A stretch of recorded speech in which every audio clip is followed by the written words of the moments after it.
On behalf of the great state of Illinois,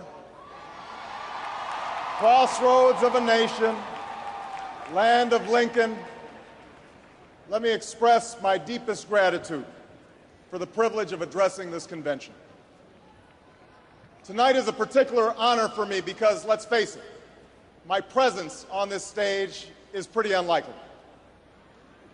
My father was a foreign student, born and raised in a small village in Kenya. He grew up herding goats, went to school in a tin roof shack. His father, my grandfather, was a cook, a domestic servant to the British. But my grandfather had larger dreams for his son. Through hard work and perseverance, my father got a scholarship to study in a magical place, America, that shone as a beacon of freedom and opportunity to so many who had come before. While studying here, my father met my mother. She was born in a town on the other side of the world, in Kansas.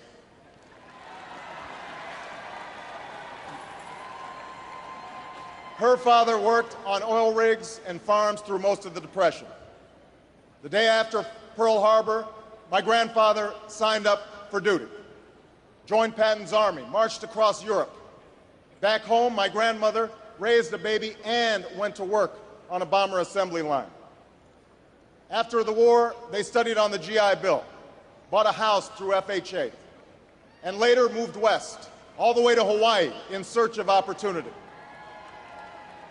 And they too had big dreams for their daughter. A common dream born of two continents. My parents shared not only an improbable love, they shared an abiding faith in the possibilities of this nation. They would give me an African name, Barak, or Blessed, believing that in a tolerant America, your name is no barrier to success. They imagined me going to the best schools in the land, even though they weren't rich, because in a generous America, you don't have to be rich to achieve your potential. They're both passed away now. And yet I know that on this night, they look down on me with great pride. They stand here, and I stand here today, grateful for the diversity of my heritage, aware that my parents' dreams live on in my two precious daughters.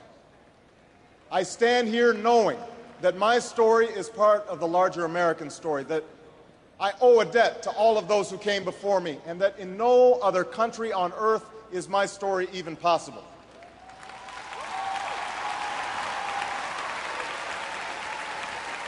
Tonight, we gather to affirm the greatness of our nation. Not because of the height of our skyscrapers, or the power of our military, or the size of our economy. Our pride is based on a very simple premise, summed up in a declaration made over 200 years ago. We hold these truths to be self-evident, that all men are created equal, that they are endowed by their Creator with certain inalienable rights, that among these are life, liberty, and the pursuit of happiness. That is the true genius of America. A faith in simple dreams, an insistence on small miracles, that we can tuck in our children at night and know that they are fed and clothed and safe from harm, that we can say what we think, write what we think without hearing a sudden knock on the door, that we can have an idea and start our own business without paying a bribe, that we can participate in the political process without fear of retribution, and that our votes will be counted, at least most of the time.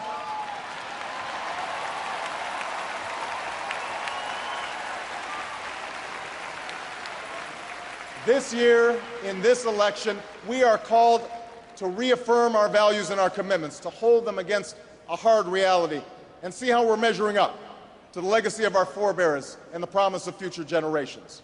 And fellow Americans, Democrats, Republicans, Independents, I say to you tonight, we have more work to do.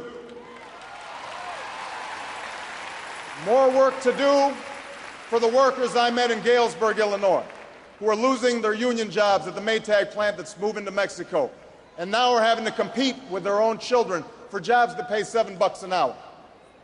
More to do for the father that I met who was losing his job and choking back the tears wondering how he would pay $4,500 a month for the drugs his son needs without the health benefits that he counted on.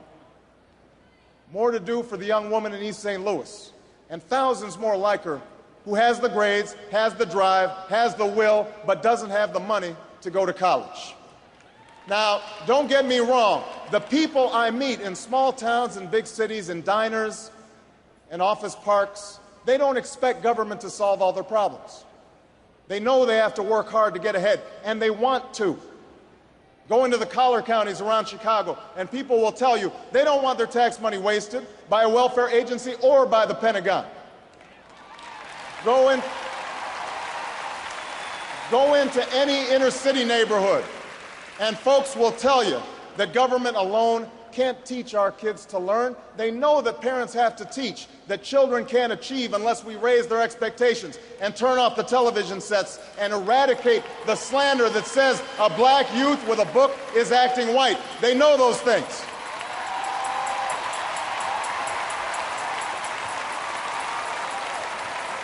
People don't expect government to solve all their problems. But they sense deep in their bones that with just a slight change in priorities, we can make sure that every child in America has a decent shot at life and that the doors of opportunity remain open to all. They know we can do better, and they want that choice. You know, a while back, I met a young man named Seamus in a VFW hall in East Moline, Illinois. He was a good-looking kid, 6'2", 6'3", clear-eyed with an easy smile. He told me he joined the Marines and was heading to Iraq the following week. And as I listened to him explain why he'd enlisted, the absolute faith he had in our country and its leaders, his devotion to duty and service, I thought, this young man was all that any of us might ever hope for in a child. But then I asked myself, are we serving Seamus as well as he's serving us? I thought of the 900 men and women, sons and daughters, husbands and wives, friends and neighbors who won't be returning to their own hometowns. I thought of the families I'd met who were struggling to get by without a loved one's full income, or whose loved ones had returned with a limb missing or nerves shattered, but still lacked long-term health benefits because they were reservists.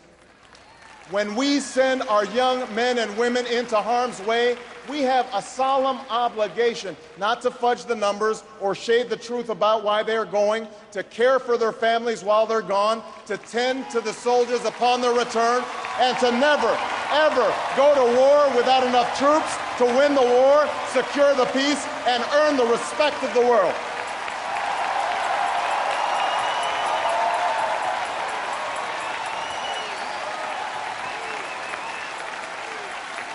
It's not enough for just some of us to prosper. For alongside our famous individualism, there's another ingredient in the American saga, a belief that we're all connected as one people. If there is a child on the south side of Chicago who can't read, that matters to me even if it's not my child. If there's a senior citizen somewhere who can't pay for their prescription drugs and having to choose between medicine and the rent, that makes my life poorer even if it's not my grandparent. If there's an Arab American family being rounded up without benefit of an attorney or due process, that threatens my civil liberties.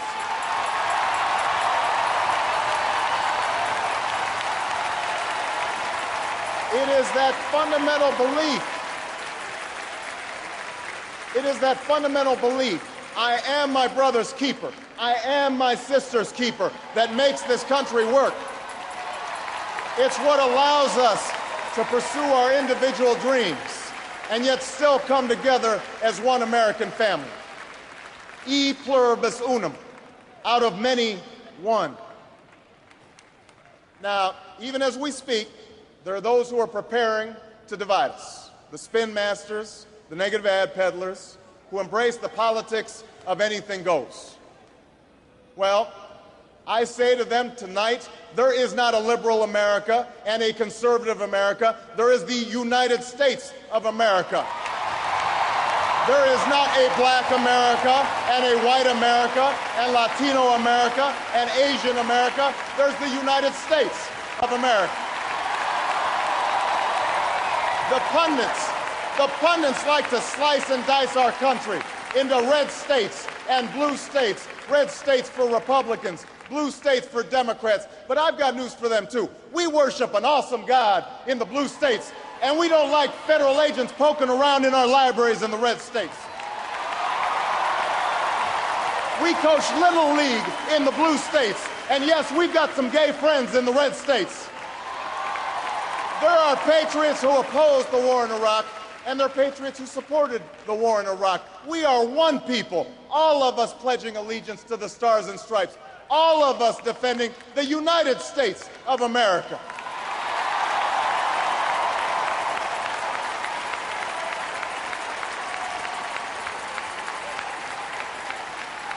In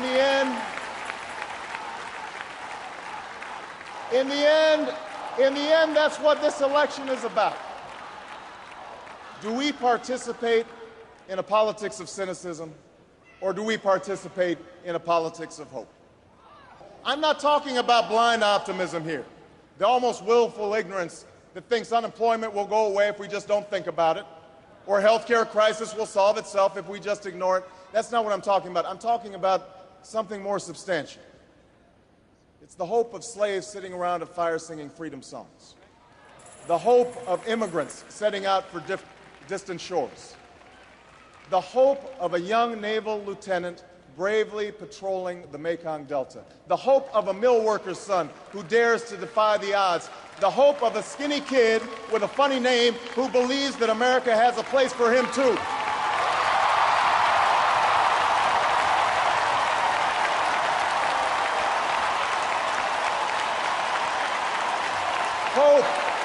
Hope in the face of difficulty, hope in the face of uncertainty, the audacity of hope.